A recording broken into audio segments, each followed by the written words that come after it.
Hello and welcome everyone to episode 7 of Expanding Empires. I'm your host Aarron, member of the 6++ team. Please continue to check out the other channel options that we've got for you. We've got Davey with Bugwatch, we've got Ed with the UKTC and me, and we also have Tom doing some list doctor work, and as well as the Gene Stiller they came from below.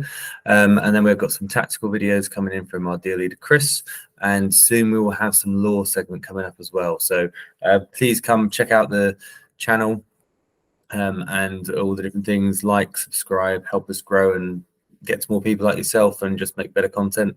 If you've got any suggestions, etc., please feel free to drop comments on this, and also join our Discord. I'll try and put a link in the description for you. But yeah, we've got a growing Discord community which is very friendly, and we all help each other out in all different ways. This week we've got some really cool lists for you for the week just gone and the week ahead. Lots of interesting builds coming out, and also some very good showings as well from the Tau. So let's get on to our first list, which was Felix Bats at the Manchester GT. It was 258 players over 7 rounds. Felix took a very different take on the current Tau builds we've been seeing, and was hugely successful with it. Felix went 5-0 and narrowly missed out on making the top spots for the finals. He ended up coming 7th. Absolutely tremendous outing, and amazing to see it being done at such a large event that was so stacked. And it's really cool to see this different take on the lists. As we've said, each week we keep seeing it evolving and changing. There's so many different ways you can take them. So starting off, Felix has taken a Cadre Flyaway, just with the Exemplar of the Cayenne, the Advanced EM Scrambler to obviously stop any deep striking around them, and then just the Marker Drone, and also this is the Warlord. And then we've got a Commander in Cold Star Battlesuit with Precision Hunter for the rerolls, a Burst Cannon, High Output Burst Cannon, Missile Pod, Plasma Rifle, and a Micro Drone. Commander in Cold Star Battlesuit again, Master of the Killing Blow, which is the Farsight Enclave's specific one. And this is when you roll a 6 to wound, you get an extra 3 AP, and you can't use any wound caps, etc., to prevent that damage. Then they've got a Burst Cannon, High Output Burst Cannon, Missile Pod, and Plasma Rifle, and a Marker Drone again. This is a really, it feels like a very slimmed down and neatened set of HQ, and I think we'll see this as we go through the list. There's not a lot of fat on here, and a lot of things like drones and that have been taken out to get more stuff into the list to have more output. And like interesting putting the Cadre Flyaway as the Warblade, as the Warlord, and it feels like that's to give up even less on Assassinate, because obviously it's just going to be, I presume it's just going to be holding the home field objective and just making sure that no one can drop in and get a charge on them, etc. And again, like just high outputs from the commanders in Cold Star, being able to be so maneuverable and just absolutely fly around the board, and just so many shots coming out of them. The rerolls and obviously the extra AP really coming in handy, it looks like. And definitely with those, especially with the high output burst cannon being at AP1 already, and then that and the standard one on the Killing Blow one, being able to just get those extra volume of high AP shots going into a lot of the Marine meta, and that seems like it's worked really well. Because obviously standard just a 3+ save, so if you throw enough shots at them, they're not going to like it. And then in the troops section, we've just got a single breach team and a single strike team. And then in the elites, this is where it's definitely taken a twist from what we've normally seen. We've got 2 units of 3 crisis suits, and they're both armed the same. They've got burst cannons, cyclic iron blasters, plasma rifles, target locks, and 1 shield drone. This is a very different take on it, only having the 2, and obviously really moving away from having the extra buffing to protect them with the stim injectors, the iridiums, etc., etc. I didn't have the privilege of getting to see any of Felix's games, but looking at this, I'm guessing that these have been designed as 3-mans to be able to be used with the drop zone clear from the Farsight Enclave specific stratagem to reroll all hits and all wounds when coming in from deep strike. And just having them coming in, doing an awful amount of damage output, and then just forcing the opponent to deal with them. So a really cool, different little take on that. In the heavy support, is the full Triptide, and we've got 2 Riptide battle suits with the double plasma early warning override, ion accelerator, shielded missile drone, target lock and velocity tracker, and then another Riptide with double plasma, early warning override, heavy burst cannon this time, the shielded missile drone, target lock and velocity tracker. I like a slightly different change, obviously, having the early warning override on it, and it feels like this means that Felix is going to be playing aggressive with them and just accepting they're going to get charged and then just trying to really punish people for coming in and taking that charge into him. Nice mix of the double ion accelerator for presuming for the expected, which it was heavy Terminator meta and heavy Terminator meta and the guard as well, and then also the heavy burst cannon just to plow through all the space marine bodies that we saw out there. Now both times on these we've got a shielded missile drone, which is really nice, just an extra little bit of output, but also just having that ability to just take the saves on the Riptide itself and then just pass it off with saver protocols if something goes really bad. And then filling out the list, we've just got 2 Devilfish as dedicated transports, the breach team and strike team in them as well, and I'm presuming this is to combat the Venga boys, as everyone's calling them, in the out of line of sight shooting marines and the mortars, etc. It's just not a very good idea having Tau troops running around in the open like that and getting smashed apart for no return. So I'm presuming that's what that's for, and has really helped with the primary game, and just seeing some of the scores that Felix was able to put out was really, really good. And like, as you can see from the record, 5-0 and placing 7th, but really cool to see a very different and it seems like a more aggressive stance in the list build, doing really, really well. So amazing work, Felix. Congratulations. Probably the biggest result I think we've seen of this new Arcs of Omen meta so far because of the size of the event and the stacked players that were there. So congratulations. Next up, we have John Borg, who was at Grand Onslaught 5 in the US. 44 players over 5 rounds. Now, John went for the Borg concept. And again, we've seen this pop up a couple of times at the start of these videos. This is what we were seeing being more successful and potentially into more of a heavier custodes meta, things like that. Being able to ignore inruns is extremely handy.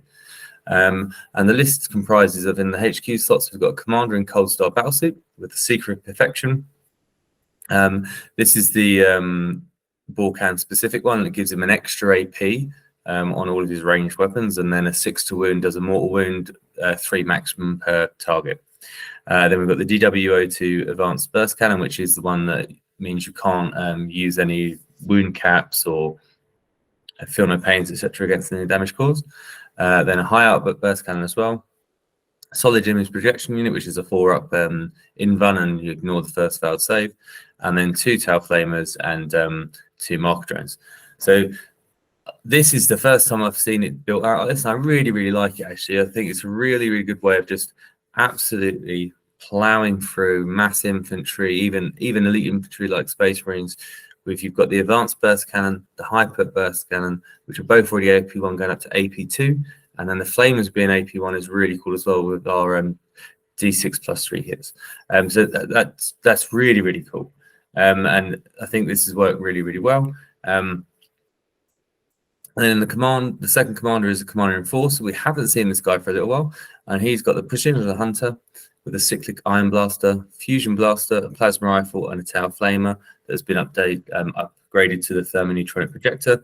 And then he's got the Begal Hunter's Plate, which gives you the 5-up Film of Pain and an extra armor save, and then 2 marker drones.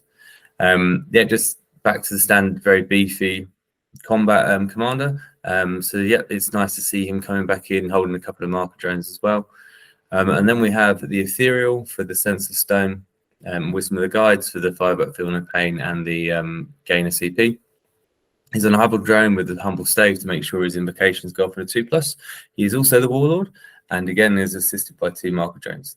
And this is one of the heavier marker drone lists we've seen for a while. Actually, they've seemed to have died off a bit. So again, it's still something that can be doing well, and seems to be more built into a list that's going to stay back a bit more and be a bit more defensive and cagey by the look of it. In the troop section, it's just a single breach team. And then we have in the elites, we've got a unit of 5 crisis battlesuits. They're all armed with burst cannon, cyclic ion blaster, and fusion blaster. And 2 of them are shield generators, and 3 of them have a target lock. And the leader has a stim injectors. This is then accompanied by 2 marker drones and 3 shield drones. Much more of the traditional sort of unit we're used to seeing. It definitely seems that the 2 main guns that have to be on these suits, as far as most metas are concerned at the moment, is the burst cannon and cyclic ion blaster for the volume of fire, and then it's been mixing between fusion blasters for if it's going to be getting a bit closer and anti-tank, and then more towards the plasmas if you're looking for the ability to stay back a bit and take out some. You can still take out tanks, obviously, with the plasmas, but also some more of the elite infantry. Then following on in the elites, we've got the Ghost Kill Battlesuit, armed with 2 fusion blasters, earlier an overrider, and then the fusion collider as well. So again, potentially looking to be playing into heavy guard meta, maybe with more tanks, but then also there's a really good setup for going into any units that have got inbuns and things like that, and just being able to get through with a high strength and high AP with the strat that Borg can have. And then following up, we have 3 stealth suits, all with burst cannons, and they've got 2 shield drones. So this is looking more like it's designed around pinging around the table maybe and getting some retrieve battlefield data to give some more options on the secondaries. And then we have a single Riptide in the heavy support that has double plasma rifle, early warning override, heavy burst cannon, target lock, velocity tracker, and then 2 shielded missile drones this time. As we're seeing with the meta getting more and more marine heavy, and they are the big baddie at the moment, with them getting broken towards the end of the edition. The heavy burst cannon is certainly being seen more and more in the lists that I'm coming across. And then finishing off, again, a resurgence. We're seeing more of these. A Storm Surge. This one armed with a multi-tracker, obviously the pulse blast cannon, twin airburst and fragmentation projectors, and the velocity tracker. And again, it's really nice to see these like coming back out and having another run in the sun, because it felt like they were dead for a long time, but there's certainly seen a pickup in them recently. And that John done amazing as well. John went 4-1 at a 44-player event over 5 rounds and came 5th. So congratulations. It's good to see them starting to come out of the woodwork, it feels. But yeah, really nice to see some good results coming in for the Tau, and 2 totally different types of lists. So lots of room for everyone to innovate and to play the stuff they want to play, or even just the rule of cool. But yeah, so into the week ahead. First up, we have Tristan Breisig at the Firebug Open in the US. It's a 162-player event over 6 rounds, and Tristan's gone for Tau Sept. In the HQ slots here, we've got Commander in Cold Star Battlesuit with Precision and Hunter, 2 airburst and fragmentation projectors, the Dominator fragmentation launcher, a high outburst cannon, and the solid image projection unit. It feels like a commander from the start of the book first coming out, obviously having all these airburst and fragmentation projectors. With the rerolls, etc., I'm guessing this is for just trying to combat all the Tau that's out there. Sorry, not Tau. Trying to combat all of the guard that's out there with the heavy mortars that they're taking. And obviously with all those rerolls, etc., hitting on 3s on the guard really is going to make a difference. And I imagine that he can probably pick up a unit of mortars every turn with this. And then having the solid projection unit just gives him that extra bit of protection. Then we follow that up with a second commander in Cold Star Battlesuit with Exemplar of the Cayenne, the Advanced DM Scrambler, Airburst and Fragmentation Projector, Missile Pod, Plasma Rifle, Shield Generator, and this is the Warlord. Not seen the Advanced DM Scrambler on the Cold Star at this moment before, but it's very cool for around and to move around and plug holes potentially in your setup to stop anything teleporting in, like the Karsakin bomb with the Barbican's key, etc. So could add a bit of extra dynamic and maneuverability to the list there to help sort of plug any gaps that you've realised that you've missed out on. And then following that, we've got Long Strike, who's upgraded with 2 accelerated burst cannons and 2 Seeker missiles.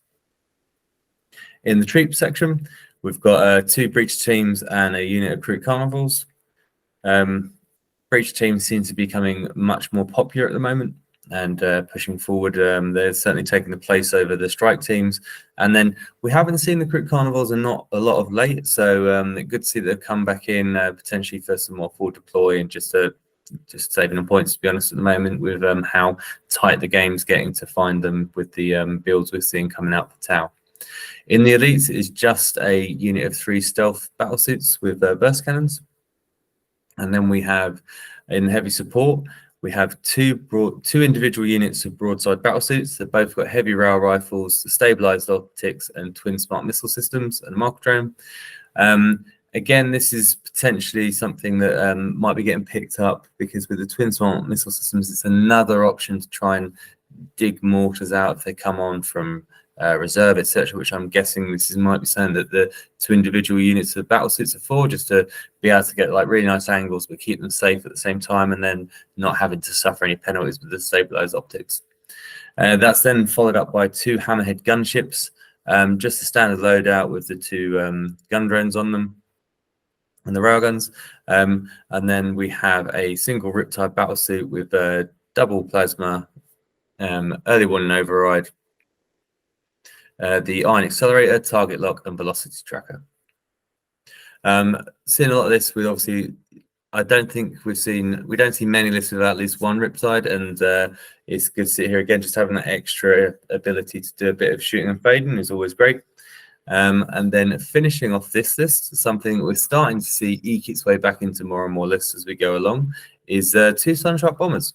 Obviously, with the interceptor drones, missile pods, they're so efficient for the points, but the one problem is that they do very much, unless you're fighting something that has no ability to interact with them, they really are a one and done unit, and they seem to come in and they are just wiped out the following turn. So it's quite interesting to see if you're better off trying to wait for turn 3 to bring them in to get the Kayun explosions, if that's what you're taking.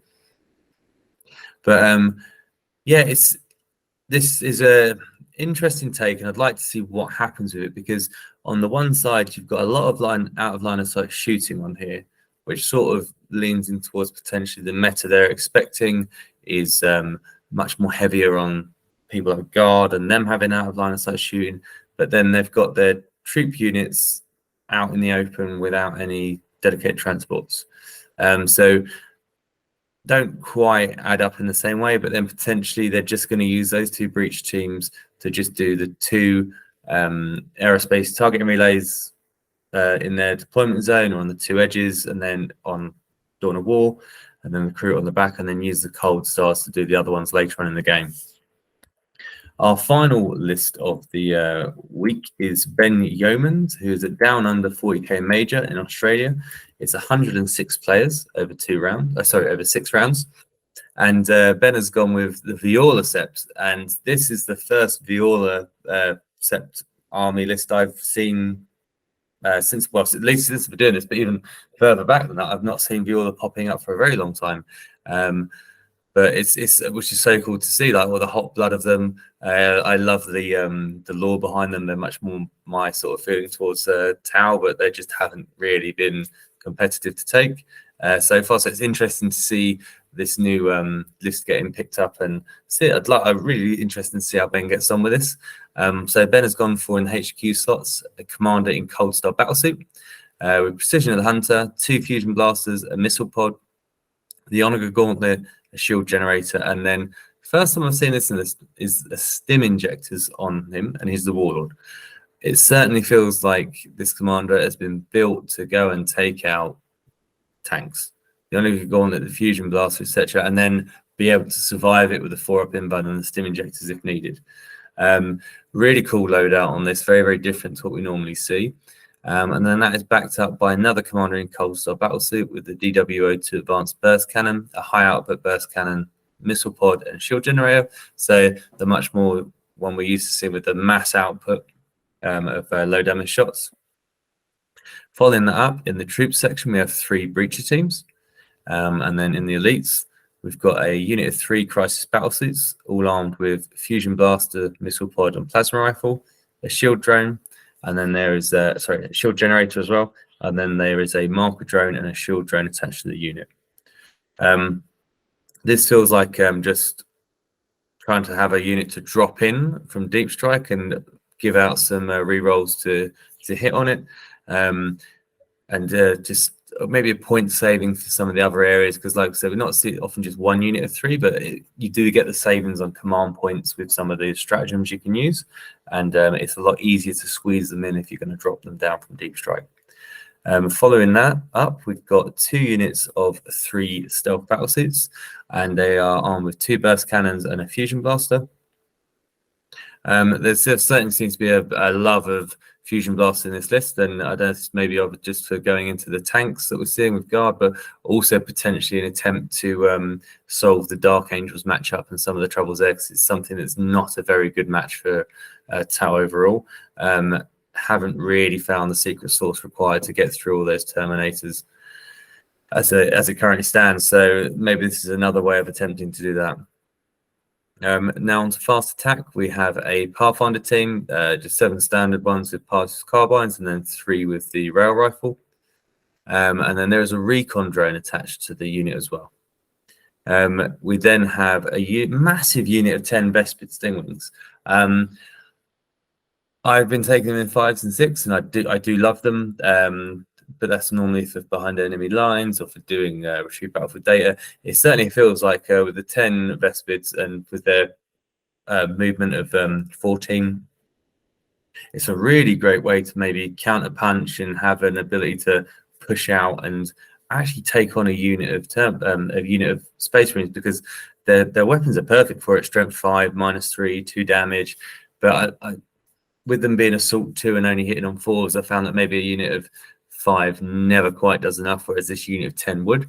And then obviously they do then give your opponent a real piece of danger that's mobile and could get in their back wings and really upset them that they have to deal with.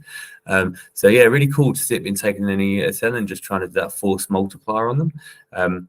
So yeah, definitely something I'm going to look at trying, just because I like the Vespids as a unit, not the models unfortunately, but as a unit in the list, I really do like them. And then in heavy support, we've got a single hammerhead gunship that's been upgraded with the accelerated burst cannons. And then we have a Riptide battlesuit, this time with a double smart missile system and then the heavy burst cannon. So again, looking at this and going back over some of the other things like the Vespids and the fusion blasters, things like it certainly feels like potentially they are expecting a heavy marine meta, which they should. I would be amazed if it isn't an event this large. And certainly tailoring a lot of the weapons towards that. It's a cool place to take it, and I think it's a very good idea to go this way. And then finishing off the list, we've got dedicated transport. It's got 3 devilfish for all of those breaches to go in. So this certainly looks like a return to a Fish of Fury list, which obviously can just go in and try and really pressure the opponent in their deployment zone with the pre-game moves, etc. Can just jump out on turn 1, do all 4 of the aerospace relays. So really, really cool to see this coming back in. And traditionally, the Fish of Fury list is really sort of tailored towards Viola Sept within the fluff. So really, really cool to see it being brought to an event here. Look, good luck to Ben and Tristan, who are at their events this weekend, and well done to Felix and John for the great result that they managed to achieve this weekend. Again, thank you all for watching, and I will see you next week.